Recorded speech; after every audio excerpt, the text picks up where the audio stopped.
Hey, welcome to this lecture on fractals for my classmates in Math 3120.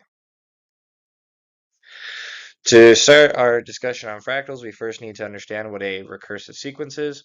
A recursive sequence is a sequence in which terms are defined using one or more previous terms which are given. For example, the Fibonacci sequence is a very famous example of this.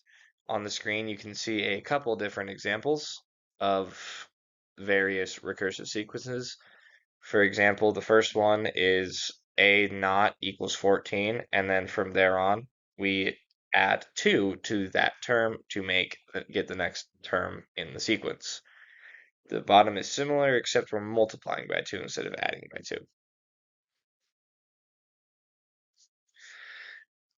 A recursive sequence has this is another example of a recursive sequence where we will write out the first 10 terms, where the first one being z naught is 0. The second one we multiply by 3 and add 2. So since 3 times 0 is 0, we just get 2. Sorry, that 2 is not wanting to exist. Good enough. And the next one will be 8. 26. My pen isn't working very good. Let's try this. It doesn't look as great, but whatever. 26, 80, 242, 728, and 2186. That is just another example of a recursive sequence. My bad, I misspoke on the last slide. It is not 10 terms, we are writing 8 of the terms, starting with z0 going to z7. And you can see the work for each of those additional terms in this chart right here. So as I mentioned on the last slide, z1 is 3 times 0 plus 2, which is 2. Z2 is 3 times 2, which is 6, plus 2, which is 8. Z3 is 3 times 8, which is 24, plus 2, 26. Z4 is 3 times 26, which is 78, plus 2, which is 80. Z5 is 3 times 80, which is 240, plus 2, 242. Z6 is 3 times 242, which is 726, plus 2 is 728, and Z7 is 3 times 728, which is 2,184, plus 2, 2,186. And that lets us get right into a fractal. A fractal is a never-ending pattern which are infinitely complex and self-similar across different scales. They are created by repeating a simple process over and over in an ongoing feedback loop, which is driven by recursion, which is why we need to know what recursion was. A shape is self-similar when it looks the same from a distance as it does close up. Note, though, they do not need to be exactly the same, just similar. More definitions, because we love definitions. The initiator is the shape that starts the fractal. It's kind of an important step, if you can imagine. A generator is a set of copies of the initiators, or for other fractals we'll see down the line, it is what happens to the initiator. This is a continuation of the pattern we saw on the last slide called the Koch curve or Koch curve, however you want to see it, where you just continue making that little arrow on each flat line and it eventually becomes this snowflake looking thing. And actually, if you connect several Koch curves, you end up getting what's called a Koch snowflake, which I don't have a picture here. Fractal dimensions are weird. We'll get there in a second. Scaling fractals. Theorem of the scaling dimensional relation. To scale a d-dimensional shape by a scaling factor s, the number of copies of the original shape needed will be given by the copies equal the scale to the dimension, or c equals sd. Which leads right into fractal dimension. I kind of just put this proof out there on the slide because I did not want to have to write it.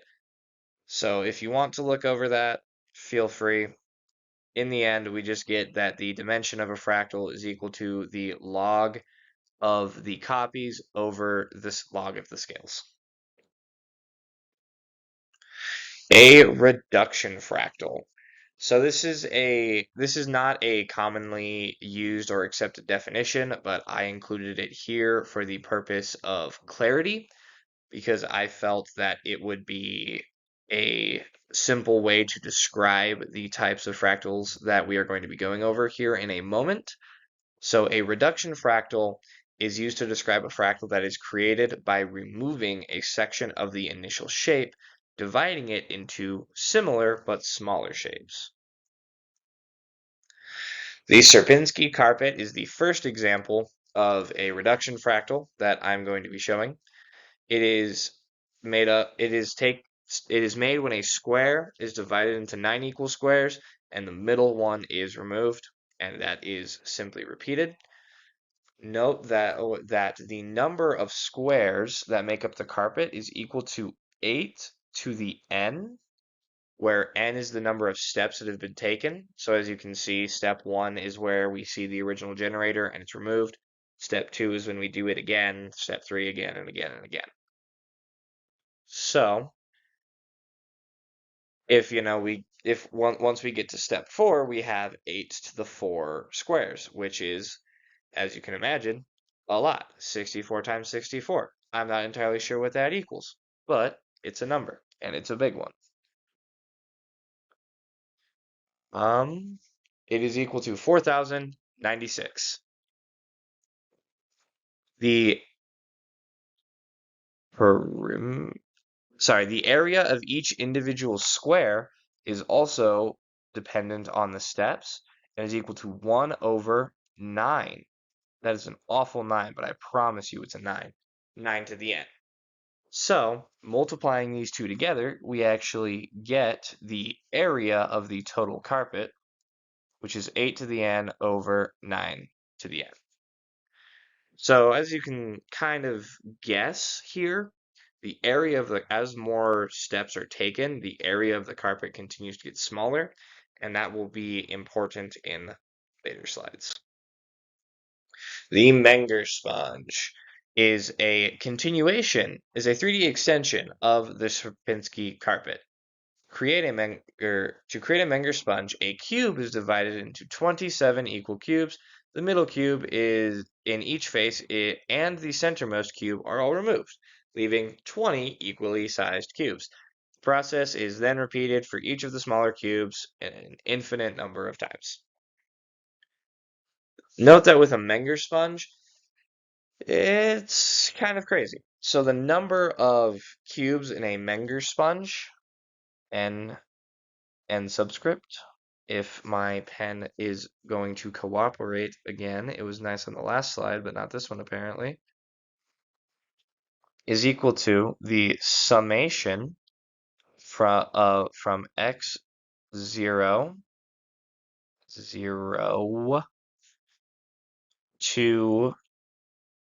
to n of 20 to the n. That is an awful n, but I promise it's an n. Where n is again the nth step of the fractal.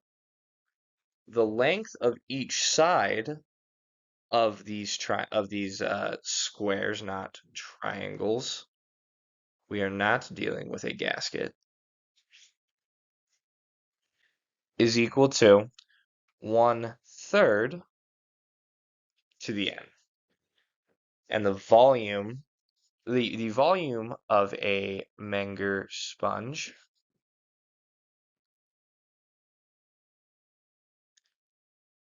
is equivalent to the length of each side of the sponge raised to the third power times 20 to the n, which is part of the number of squares, but not entirely. It's the number of added squares that happen in this step, which ends up equaling 20 over 27 to the n. And again, that n is not being very nice.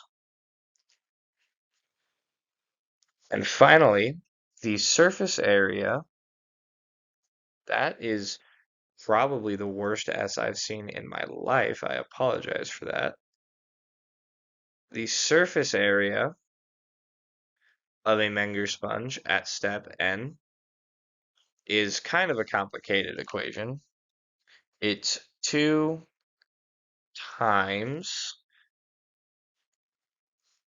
20 over 9, 9 to the n plus 4 times 8 over 9 to the n. It is a pretty intense, well, not really intense, but long compared to the other equations about a Menger sponge. But in the end, it's pretty simple. You just plug those numbers probably into your calculator and move on from there. So, we are going to calculate the side length of the cubes, the volume, and the surface area of a Menger sponge at the fifth step. So, the side length, if you recall, is equal to 1/3 to the n.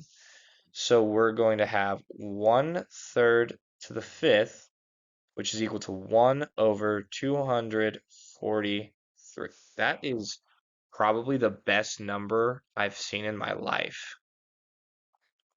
There we go. Let's try that again. 243. There we go. And in whatever units you're choosing to imagine a sponge in. The number of cubes, wait, sorry, that's the length of the cubes, not the number of cubes. I said that wrong. So that's the length, that's the side length of each cube. The volume of the cubes is equivalent to a really ugly number. So if you recall, it is 20 over 27 to the n. So 20 over 27 to the fifth, which is equal to 3, 2, 0, 0, 0, 0, 0 over 1. That, I can't draw today, apparently. I apologize. 1, 4, 3, 4, 8, 9, 0, 7. Which, as we exist in a logical point of view, we can't really understand that. So it's about equal to 0.223. 3, which is very small. And the surface area, again, you just plug it into the equation that I showed above, and that ends up being about 110.60. So as you can tell, the surface area got very large very fast, while the volume got very small very fast. And this leads into this theorem here of infinite, as more steps are taken in a Menger sponge, the volume approaches 0, while the surface area gets infinitely large. So to prove this, we have to take the limits as n goes to infinity of the surface area.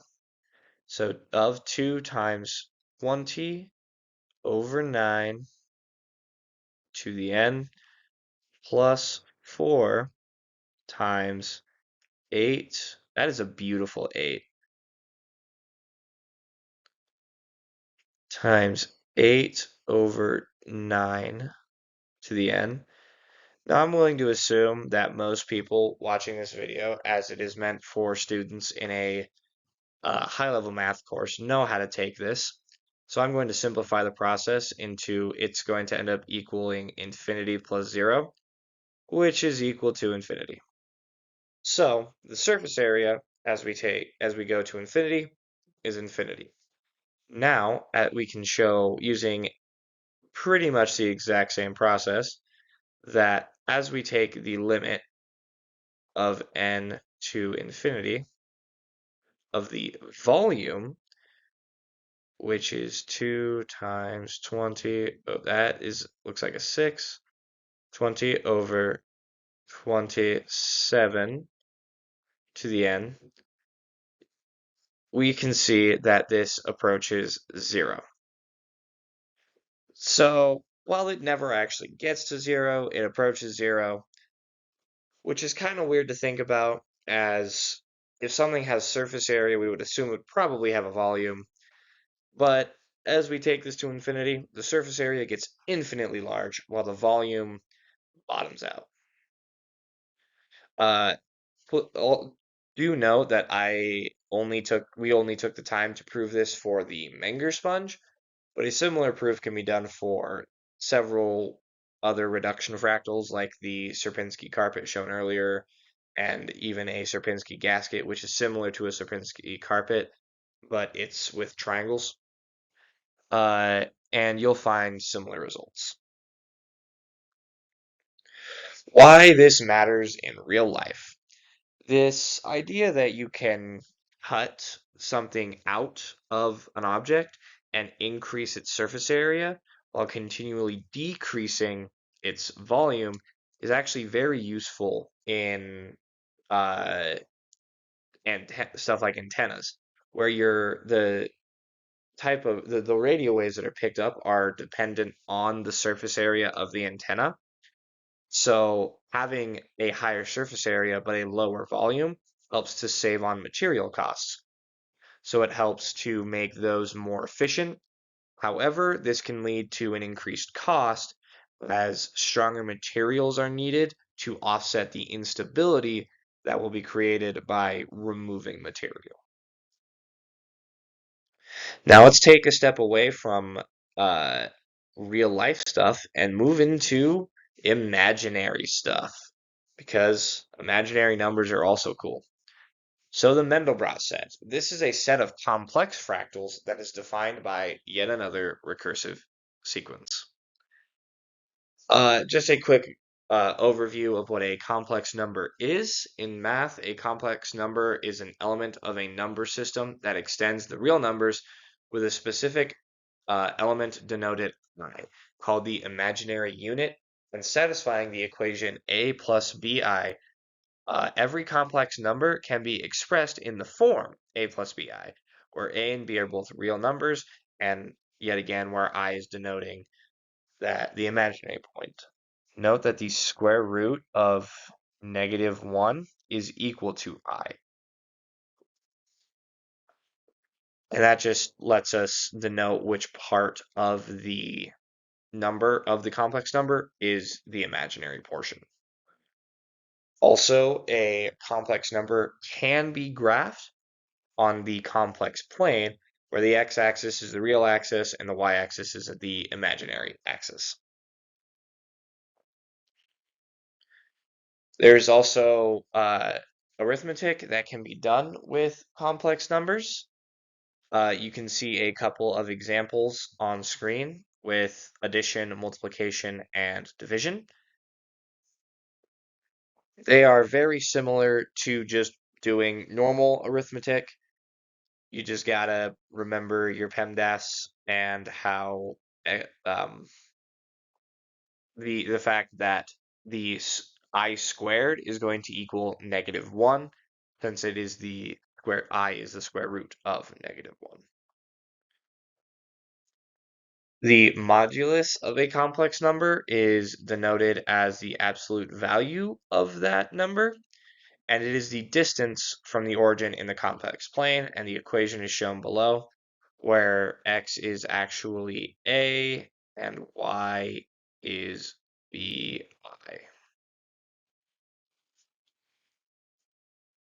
And while I don't have an example of that on screen, that is helpful in determining the Mandelbrot set. The Mandelbrot set is a complex fractal generated by the recursive sequence Zn plus 1 is equal to Zn squared plus c for some Z naught equals 0. The Mandelbrot set is bounded, meaning that any sequence that goes to infinity is not contained within the set. Just a quick overview of bounded since it was brought up. A function f is defined on some set x with real or complex values is called bounded if the set of its values is bounded, which is obviously a very descriptive and non-circular definition, but I will show an example of such in a moment. In other words, there exists a real number m such that the absolute value of the function is less than or equal to. So if within a function there's a circle of a finite radius that can completely contain the function, it is bounded. Such as circle functions. Well, they're not functions, but circle graphs. My bad. These are a couple examples of unbounded because a parabola goes off into infinity. So any circle we try to draw around it would be missing a section. Same with this quadratic down here.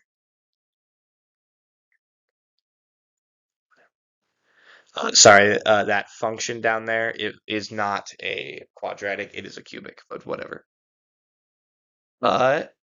There are several values included in the Mandelbrot set.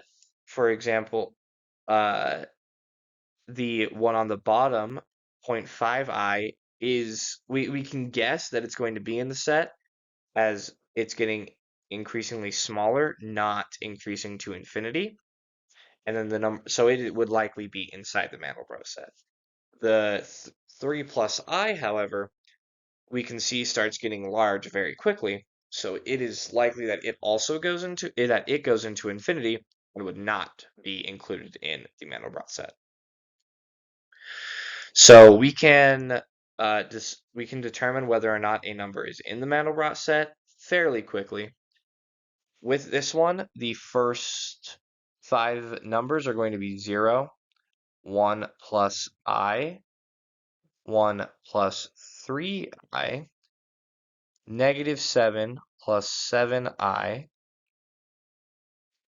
and 1 minus 97i.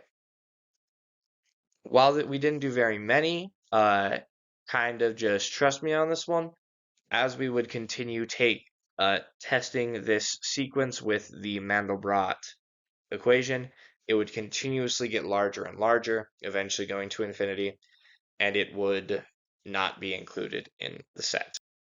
And once again, we have a chart showing the work on how we got the terms in that recursive sequence. On the left is once again the equation for the Mandelbrot set.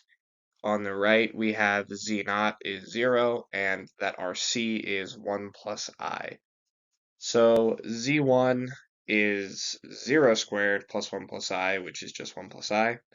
z2 is 1 plus I squared plus 1 plus I, which after working that out, we get that 1 plus 3i. z3, 1 plus 3i squared plus 1 plus I to get our -7 plus 7i.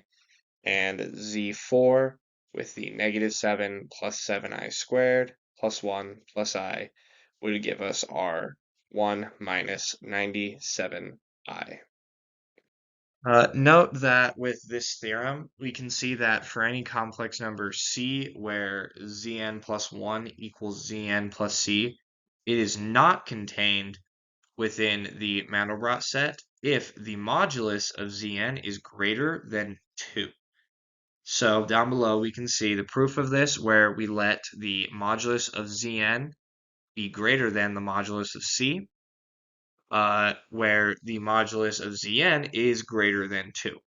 So that we have the modulus of Zn plus 1 over the modulus of Zn is equal to the modulus of Zn squared plus Z over the modulus of Zn, which is greater than or equal to the modulus of Zn squared minus the modulus of C over the modulus of Zn, which is equal to the modulus of Zn minus the modulus of C over the modulus of Zn. From that, we are able to get that the modulus of Zn is greater than the modulus of C, giving us that the modulus of C over the modulus of Zn is less than 1. So, the modulus of Zn minus the modulus of C over modulus of Zn is greater than the modulus of Zn minus 1, from which we get the modulus of Zn is greater than 2, giving us modulus Zn minus 1 is greater than 1. Therefore, the modulus of Zn plus 1 over the modulus of Zn is greater than 1 and is unbounded. Here we just have a kind of cool video of a zooming in on the corner of the Mandelbrot set. As we can see, there are a couple different parts that show that self-similarity we were talking about. I believe pretty soon here we're going to come up on what pretty much just looks like an exact copy of the set. Yep, right here. It is pretty much just a copy of the set, just rotated a little bit. And there are several other examples of that within the Mandelbrot set. And I think it's pretty cool. We have a few other videos of fractals zooming in on each other, displaying this self-similarity that we've been talking about, which is pretty cool. Right here is kind of an example of what I was talking about earlier. Uh, while it is self-similar, it doesn't always look exactly the same. These spirals kind of look similar to what we were saying at the very start of the video. And right here as well, we have a similar set of spirals.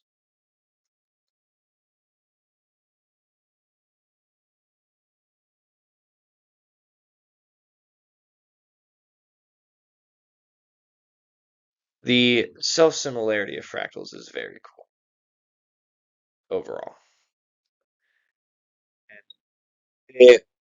This leads into a bit of another definition of quasi-self-similarity. The Mandelbrot set has quasi-self-similarity, meaning that portions of it look similar to the fractal in its entirety, which is like I pointed out near the start of that video, where there was pretty much what just looked like the Mandelbrot set again, just rotated a little bit. There are a lot of other fractals that are self-similar, so portions of it look exactly like the fractal in its entirety, yet again. Another example of this is the nova fractal. If I play, which is defined by the sequence shown above.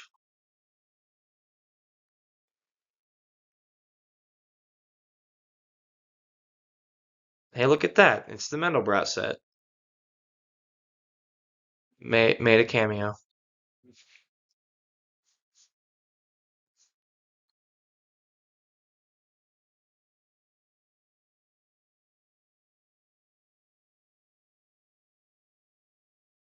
As you can see, this one seems very sinuous in its construction, as opposed to where the Mandelbrot set had a lot more spirals.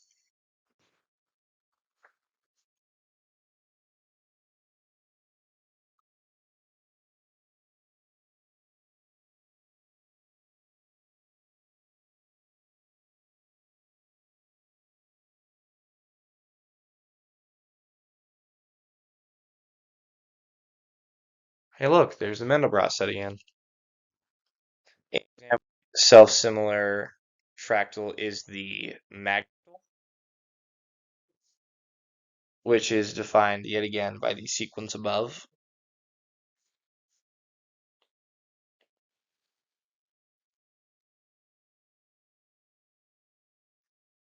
This one looks very similar at every level of zoom so far, where it's got those four uh, lines of it. And yeah, that brings us to the end of our lecture on fractals. Thank you for listening and hope you learned something.